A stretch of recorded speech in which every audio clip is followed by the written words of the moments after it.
Dude, I'm so ready for you right now. Welcome back, heaventoearth.com. It's me, Gunner. I'm joined by one of the world's biggest radio hosts, Mr. Jimmy Church from Fade to Black and Coast to Coast. Jimmy, it's a really great privilege of mine to meet you. Ian, my pleasure. Gun? Good. Everything great good? Stuff. Dude, tell us then, you have an incredibly massive show, Fade to Black. You also work on Coast to Coast as well. What got you into this? Is this a lifelong thing for you? For me, I had two very incredible creative parents. My dad was a musician, out of his mind, still is to this day. My mom, who passed away last year, was completely out of her mind. In that, I grew up with watching her in the late 60s with the Ouija board with my aunt in the kitchen, reading Edgar Casey and Eric Von Daniken and all things paranormal. And she said something to me when I was very, very young, probably 5 or 6 years old. She said that the world is not what you think it is. Ooh. And so when that happens, at that age, you kind of wonder that your friends are the ones that are tripping, that you've been clued in by, by what your mom is kind of guiding you. But my mom, if you stop and think about this, if I'm 6 years old, that means my mom was a child. She was 26, 27 years old. Today I'm 53. If I think about what I was like when I was 26, I was a kid. Yeah, for sure. And this was what my mom was. At that age, me looking up at her, and I'm blessed to have these experiences, but I would watch her with my aunt in the kitchen, drinking coffee all night long, chain smoking cigarettes like they did in the 60s and 70s, doing the Ouija board with the stack of books. I'll tell you something really funny, Ian, is this. I remember one night I'm going to bed and my mom is sitting at the dining room table. It's probably 1971. Okay, 1971. So I'm 8. I'm 7 years old. And she has a stack of paper, blank, on the dining room table, and she's taking out a pen. And I said, "What are you doing?" And she goes, I'm connecting with somebody and I'm going to ghostwrite. Wow. Now I'm looking up and I'm like, pad of paper. So I get up in the morning to go to school and I go in and the paper, the stack, right, 500 sheets, is flipped over, it's all messed up and it's all written on. Wow. And so I asked my mom, I said, what did she said? I was ghostwriting. So the next night she's doing it again and I'm watching her. She's like looking off into space and her hand is writing like this. Oh. Right? And I'm fascinated. Yeah, now, it would be. Now, I don't know what she wrote.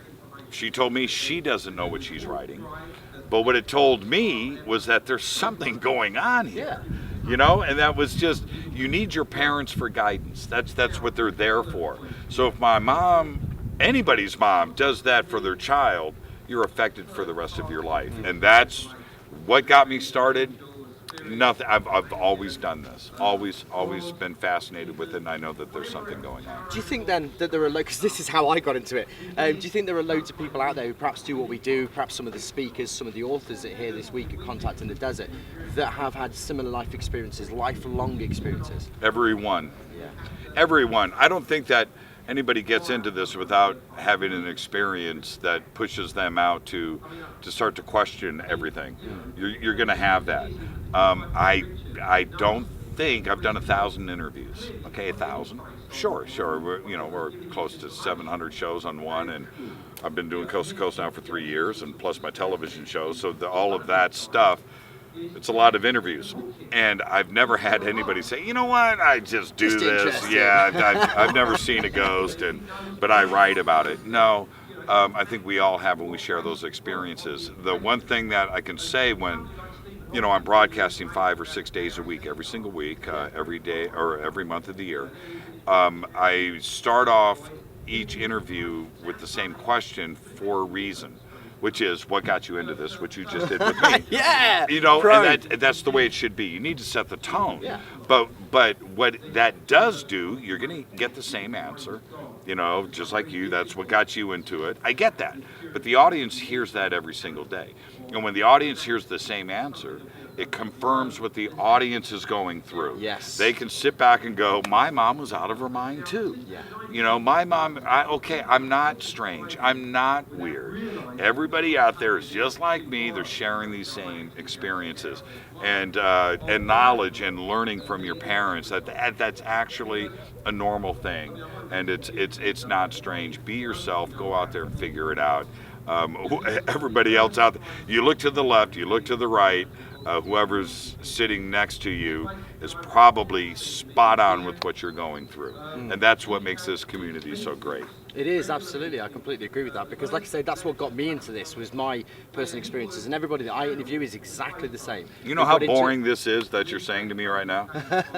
You know what I mean? We do. It's over. Because it surely, is important. Surely it allows that listener to feel secure and to feel that they're supported as well, and they know that they're not alone doing it. That's what, you know, and of course I'm being cavalier and I'm speaking in jest, but that's what I'm saying. Yeah. Over how many times can you hear peanut butter and jelly before you stop and think, maybe this is the way it is. Yeah. Maybe this is normal. Maybe this is just everybody else's experience. Yeah. You are not unusual. Yeah. Maybe at some point, Gunn, when you were growing up, maybe you thought that you were alone in this world. Yes, and just 100%. right.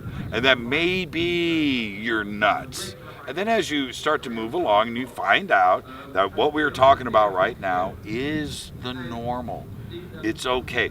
We are here to support each other. Here you can be as free as you want. You can run around and let yourself run in the breeze, and you don't have to worry about people going, you know what, dude, you know, I think you're a little weird. No, everybody's weird here. Yeah. You know what would be weird here? Somebody in a suit. Dude, that would be somebody that is crazy. Stick out like a sore thumb. Right. Like, dude, what are you like CIA? What are you doing here? Yes. Here? I often wonder. I went to the Hope Conference. We were filming for my TV show on History Channel a few months ago, and we went to New York to go to the Hope Conference, which is Hackers on Planet Earth. Hope. It's this big hacker conference. Think about that. Crazy, man, insane. In downtown Manhattan, 10,000 attendees, just nuts, right? But it's infiltrated by feds. Yeah. Now, you look at me, all the agencies are there. They're all there. And they're not there to cause trouble. They're there to stay in front of the hacking game, you know, to learn and know what these things are. But the hackers themselves are very aware of this. So I show up with my camera crew. I've got 20 people. I've got 4 cameras, and we have all the license. You know, it's A&E Network, so it's you know, we're there on a legitimate thing. But I'm walking through a hackers conference with this face. I'm the dude. I'm outside, and I'm there to talk to Anonymous. I'm there to talk conspiracy theory. I'm there to discuss all of these things and try to figure out what's going on, right? And I've got camera. These people don't like publicity. They don't want to be photographed. They don't want to see a camera crew. They don't want any of that. Plus, I look like a cop. I don't look like a hacker, right? And it was one of the first times where I'm walking through and I'm like, I feel the pressure. People are looking at me. Right. And so a conference like this, it's the same thing. Yeah. We are looking for that. We're looking for the NSA or the CIA or the FBI. You know, we're looking for the people that stand up, men in black. Somebody, years ago, I did this. Check this out again. Funnest thing I ever did. I've told the story a couple of times, but I'll just say it again. It was fun. But yes, I did this. Get mad if you want. I went to a conference, UFO conference, and I walk in and I went in disguise. And I wore a black suit with a red tie, sunglasses, with an American flag pin on my lapel. Right? Oh, we couldn't look any more. Does that sound like a good idea? And I had a headset with the curly. Oh, now you just go. Right? No, I did it all. Did it all. It wasn't plugged in. It was a prop. But I leaned against the back wall and stood in the back. Oh. And there was 300 or 400 people in this room.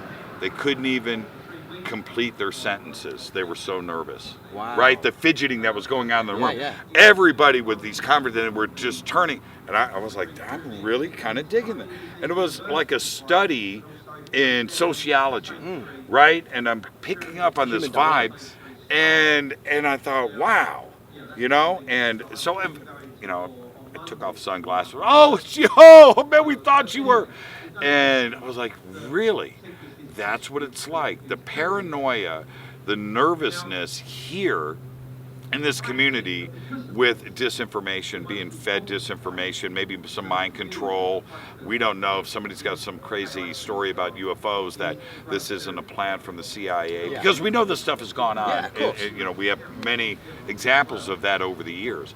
And so at conferences like this, we're always looking for that. We're looking for that guy. We protect our own. We would love to call somebody out. At the Hope Conference at DEF CON in Las Vegas, which is the biggest hackers conference all year long. It's 50,000, 100,000 attendees. They play a game there. It's called Spot the Fed. Oh, Spot the Fed. So they'll have a room. room. The prizes for this. This is what they do. Oh, it's an honor. The feds want to be caught. They want the T-shirt, right? Really? It's a huge badge of honor to get caught. So what they do, they'll be up on top of the stage.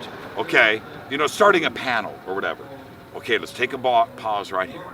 Who wants to play Spot the Fed? And there'll be 2,000, 3,000 people in the crowd. And somebody will raise their hand, the MC will go, okay, who do you think's a Fed? That guy. and stand up, and you have to play the game. Okay. So that's it. It's part of DEF CON. And somebody's got to stand up, and he will look like a cop, right?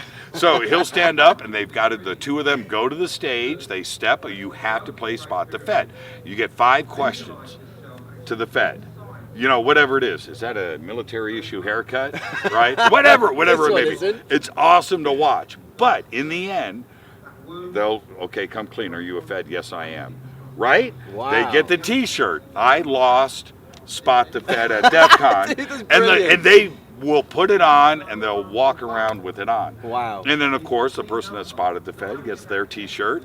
And there you go. So it is something that is accepted in this community. We know that there are things going on, Project Mockingbird and MK Ultra. These are not fictional conspiracy things. These are real events that probably are continuing on to this day. I can't speak for Project Mockingbird. It may be here under another name, but I'll say this, with the internet and the ability to create a fake website and throw some disinformation on it is an easy thing for the CIA to do. Absolutely. And they are absolutely doing it right. They have to be. I'm pretty sure. If they're not doing it, they're idiots. Yeah, I'm right? pretty sure that a lot of the stuff that people spot on Mars, which is just a rock 3 miles in the distance, it now becomes a habitation or something like this, is a lot of that stuff here. I guess the flat Earth stuff as well, things like this. I don't know what your thoughts on that. I'm guessing you're pretty much. I think it's you're pretty down round. With the globe. Yeah, it's pretty down with the globe. It's pretty business. round. Absolutely, but I'm sure that this information is put out there in order to spin so many normal people who are just looking for answers. Well, isn't that easy to do? Absolutely. When the whole flat Earth thing, which is it's hysterical, it's funny, and obviously the Earth is round, and there's no global conspiracy here about that. But what's interesting here is how quickly that actually took hold. Right? Now, we all know, as a matter of fact, the flat earthers themselves know that the Earth is round. I think that they just enjoy the spirit of a debate, causing trouble and causing arguments. There's a lot of that. The Earth is round. That we know that. But in this world that we live in, sometimes we read those headlines and we buy into it. Of course we do. And fake news, 2016, look what we went through in 2016. The entire world was influenced by some of the craziest headlines, and it doesn't matter what the headline is. I'll make something up, but okay, something like Hillary kills baby puppies and just lost a court case in New York and must pay $500 million. Was this written by Thomas Edison? No, my point is, as crazy as that sounds, a headline like that got 5 million clicks. Yes. Right? And then it gets tweeted. And then some radio host out there mentions it and puts it on their Twitter feed. And the next thing you know, as crazy as that sounds, people think that Hillary, or whoever it could, I'm saying Hillary, just pick a name, it doesn't matter. Donald Trump kills puppies.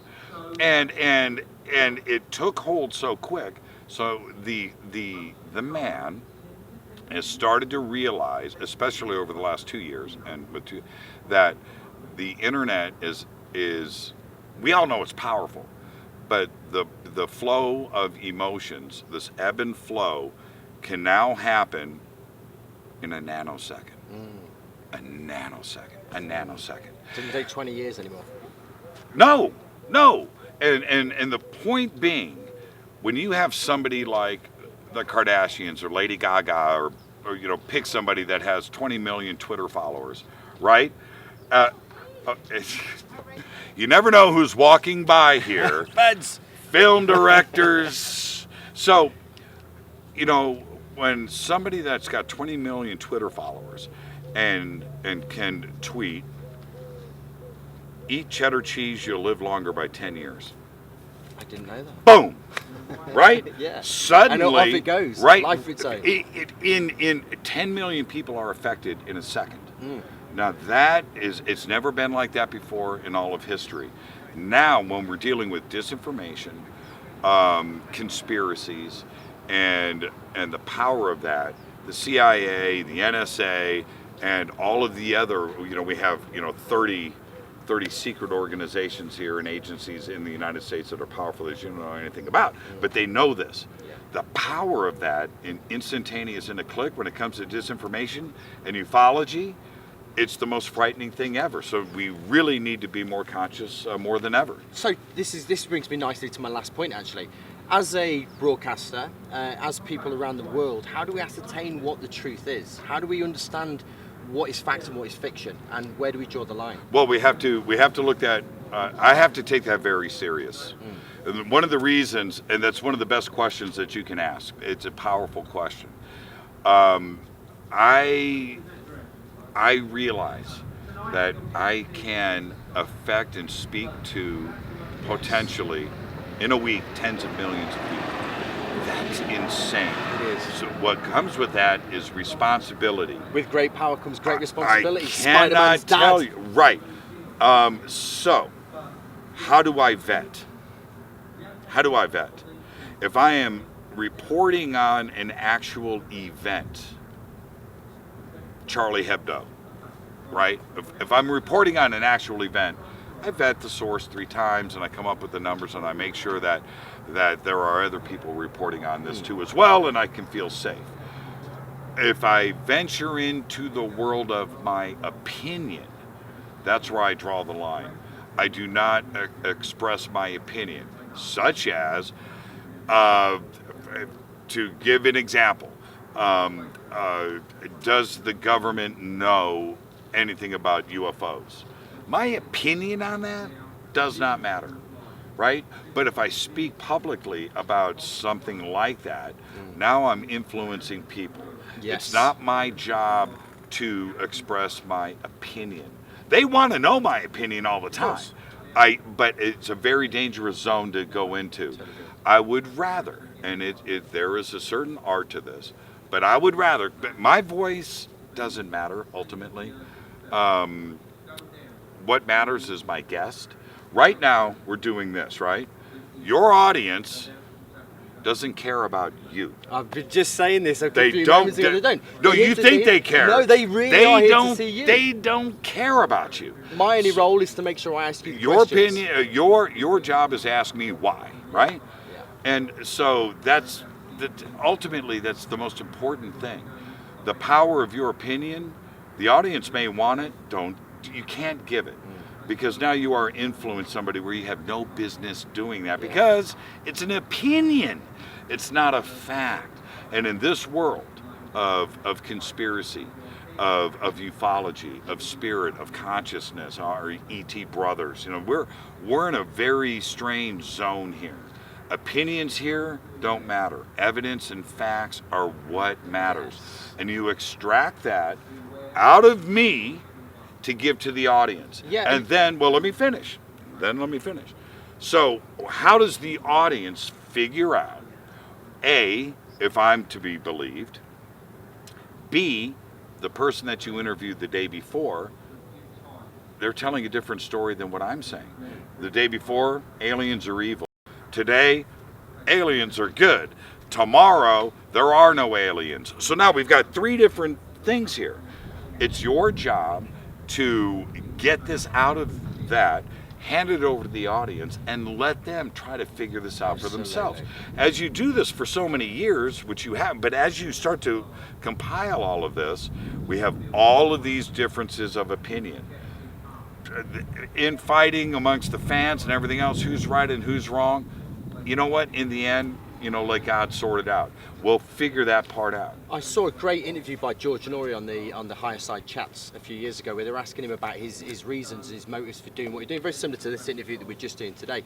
And he said it's not my position to judge. Can't. You know, I often see people who I think might be shysters. You know, might be trying to scam it. That's He right. said, but it's not my decision. My decision is to ask the questions, let them tell their story, That's let right. the audience decide what they think is right. Well, the danger that you have there, if I or George challenged somebody, then nobody would come on the show.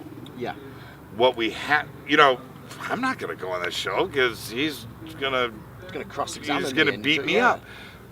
Look, the point for all of this, which also goes to the callers, is that we need people to open up and talk. If they think that they're going to be challenged, they're not going to come on and talk. It's total safe space. Yeah. And so it's the same thing with the callers, whether it's on Fade to Black or Coast to Coast. I love open lines. I'll bust through 100 calls a night, right? And so I'm sitting, imagine that, just stacked up and just one. But the audience, they get this with George, but they really get it from me in spades too as well, is that they're talking to their brother. They know that I'm just going to sit and listen and let them get it out. Things that, and I'll hear it time after time. You know what, man? I've never even told my wife this. Yeah. You know, my parents don't know. I can't believe I just told you that I had sex with an alien on Jupiter, but I've never told anybody. But I needed to, you know, and holding, obviously, no, actually that call did happen. But the point is, they would never ever call into the show if they thought that they were going to be ridiculed. There was going to be issues there.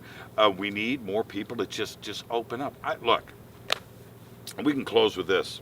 Dude, awesome show. No, I'm going to close with this. I've had a few strange things happen in my life. I no longer care about that. Yeah. I will just let it hang. Last year here at Contact in the Desert, we had these crazy sightings, and they happened over here, and it took off, and it happened on a Saturday night, and I've told the story many times, and it just skimmed across, and it just took off right here, Ian, and went up, when it took 5 minutes, and then turned into a star, and then gone, right? And there was a broadcast documentary film crew here, and thousands of witnesses, and so that Monday, I'm on Coast that week. And they called me, okay, Jimmy, so what do you want to do on Friday? I said, you know, my guest is going to be me. What? And I said, look, we just had this thing, you know, and it did this. Really? Yes. Go with it. So I went on the air on Coast that night, and I said, okay, look, this crazy thing happened. I'm going to walk you guys through it, but you know what? I just don't care. Now I'm the crazy guy that calls in on the phone and tells us about, you know, but I don't care.